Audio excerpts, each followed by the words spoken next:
My mom would be at all my sporting events. Let's say I was playing football, okay?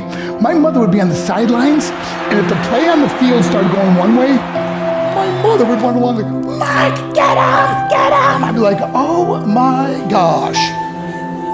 I'd get in the huddle with the other guys. They go, Mark, is that your mother? I go, no, I never saw her before in my life. See, the greatest gift my mother ever gave me, she believed in me.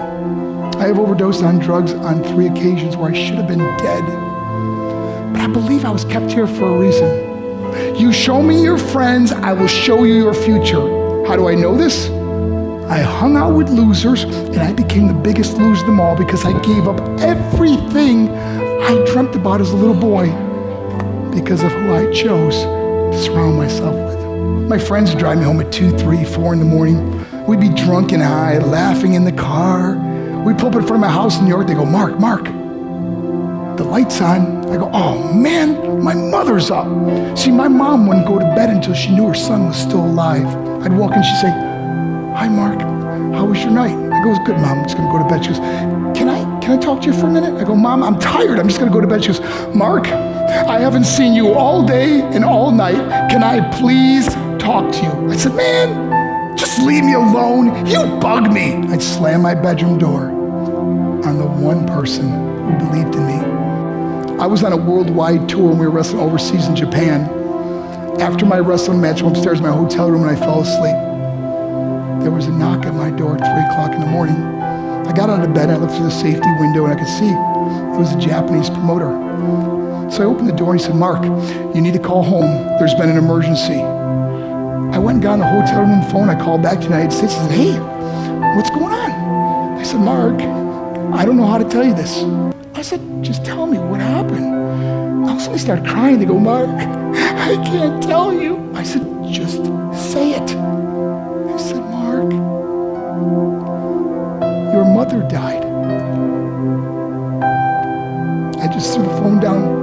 I ran out of my hotel room. I took the elevator to the lobby, and when the doors opened up, I just ran out into the street. I mean, there was no cars, there was no people. It was 3 o'clock in the morning. And I walked down the middle of a street in Hiroshima, Japan, and I remember looking up and just saying, Mom, I am so sorry. I flew home for her funeral, and I was so nervous to walk up to her casket, so I just stood way in the back. And I kept looking from a distance. I kept thinking to myself, Mom, please wake up. Please get up. And then I finally got the nerve to walk up to her. And as I got closer, I could see my mom for the first time. I mean, she was so beautiful. She was dressed in white. I mean, she looked like an angel. And I just stood over and I said, Mom, you are my hero. Everything I am, everything I hope to be was because of you. You loved me so much, you gave me a life. You're the only one that ever believed in me.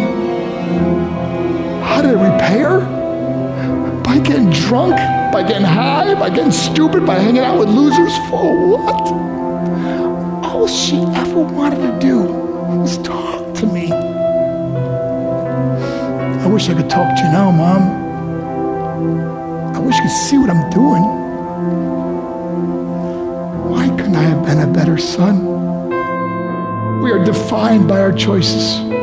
But if you surround yourself with people involved in drugs and alcohol and pills, it's a dead end. I'm not here to preach to you. I'm here to tell you I lived that life. It leads to broken hearts, broken relationships, broken dreams, and death. For what? To get high? If you have a mother or a father, when you go home, tell them how much you love them. See, my whole life was about being rich and famous. I had to be a millionaire. I had to win the race. I had to win the race at the expense of my marriage, my family, my friends. For what?